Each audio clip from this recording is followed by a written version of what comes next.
Hello, my name's Sean Ernest. This is my week 4 milestone 4 video summary covering Docker, Nginx, and Ubuntu with a LAMP server. To start with, we're going to show some stuff on Docker. So this is my CentOS machine running Docker. To get to the processes, we can run this command. It's ps fax and then the pipe symbol grep docker. This will show us the actual processes at the kernel level on the machine. The other thing we're going to do is show the Docker PS. This is going to show you all the containers running. As you can see, we have a ghost container running. That's the only thing running on this machine. Next, we'll go to our Nginx machine. This is CentOS running Nginx. And we'll do the same PS fax pipe grep Nginx to show the Nginx processes running on the kernel level on this machine. And then I have my Ubuntu server running. This has got a full AMP stack with Apache, PHP, MySQL, and WordPress. So then we're going to go to our browser and we're going to go to the ghost doc via the Nginx machine. So if we go to 10.10.229,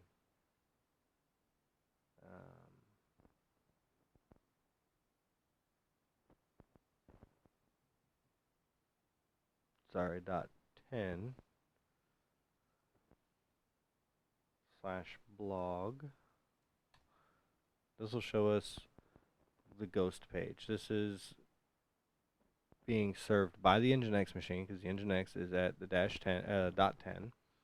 And this is simply a roundabout way of showing the information that's on the Docker machine, which is at .11, but Nginx is pointed to it. And Nginx doesn't care what content it serves. It just looks for a point, and it serves that up. The flow of information is from when the browser gets, when you go to this web page, the browser sends a get command to this web page.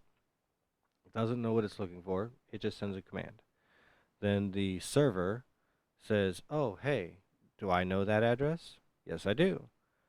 So I'm going to serve up the information allocated to that address. In this case, Nginx is saying, hey, Docker, I want your ghost image because that's where I'm pointed to.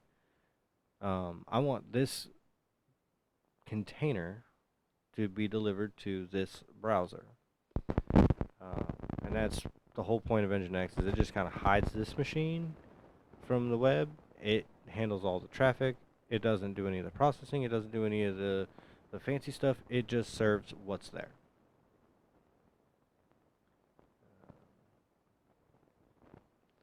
So to show you kind of a little bit what that looks like on a picture form. So this is my network diagram. Obviously, I have my host MacBook running a VMware Fusion system that is providing me with a virtual switch that's connected to the CentOS with Nginx at .10, the CentOS with Docker at .11, and Ubuntu server with LAMP stack, MySQL, PHP, and WordPress at .12. When we go to .10/blog, it says, oh, hey, I'm told to look here for that. So it pulls the information from here, brings it to here, sends it to the web normally, or to wherever the browser that's requesting it is. In this case, it's my host MacBook. Here's some information on the users and passwords. This is all in the documentation that'll follow this video. And then we have a PHP test page that was ran earlier. It's kind of hard to get back to, but here's a screenshot of it.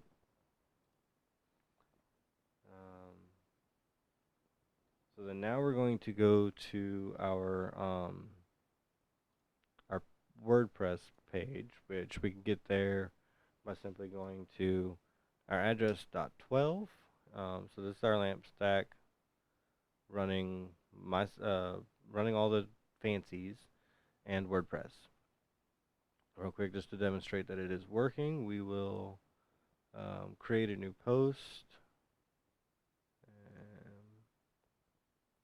I'm just going to say milestone 4.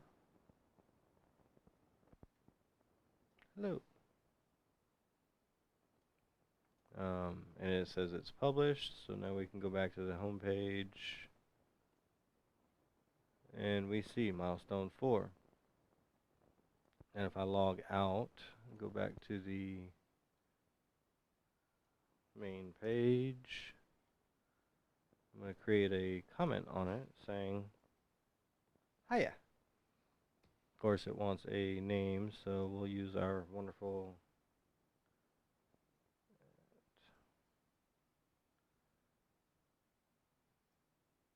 anonymous user.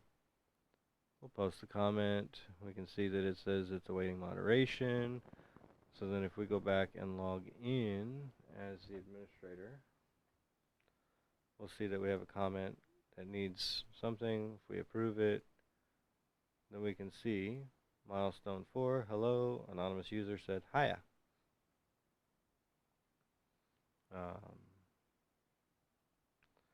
So then overall WordPress is great. It does have a lot of capability, but it also has a lot of vulnerabilities. I learned that there's more than one point that you have to modify to properly try to secure WordPress. Along with the different attack venues, there's also a lot of different things that you can do with each vulnerability to secure it. You can adjust your permissions different, you can use different firewalls, you can do a lot of different things from within it. Which takes me on to defense in depth. Defense in depth is basically creating layers of security. So by doing what we did, we systematically adjusted a few key points. So we adjusted file permissions, directory permissions, we secured the WP config file, and we added a firewall. So there's 4 different points that we added a layer of security to. That makes it less of an attack risk and limits the attack vectors. These use the concepts from within defense in depth, such as perimeter security, access management, monitoring, and each one of those is a little different. So perimeter security, the firewall blocks ports and has blacklist and whitelist abilities. Access management, by changing the permissions of the files and directories, we limit who has access to them. And then monitoring, the firewall also has a built-in logging and notification center. So by doing all of this, we've added 4 layers of security to our WordPress installation. So the before and after config settings and file directory, essentially we attacked files and directories first.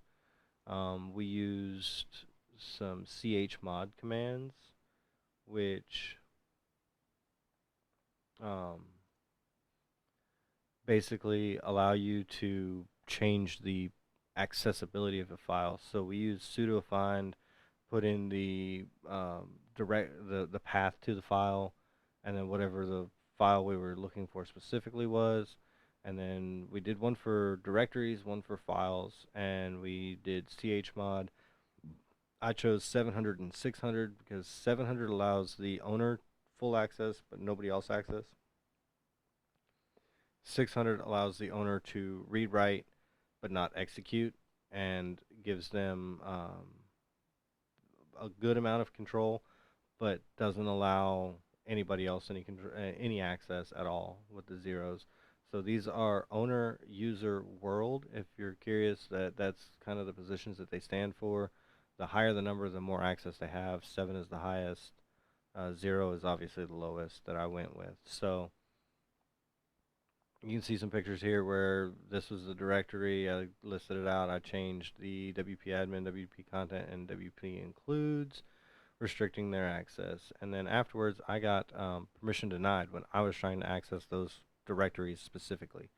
So that showed me that my changes actually worked, because if I can't access them, nobody else can, because my permission level was 0, and so was the world permission level.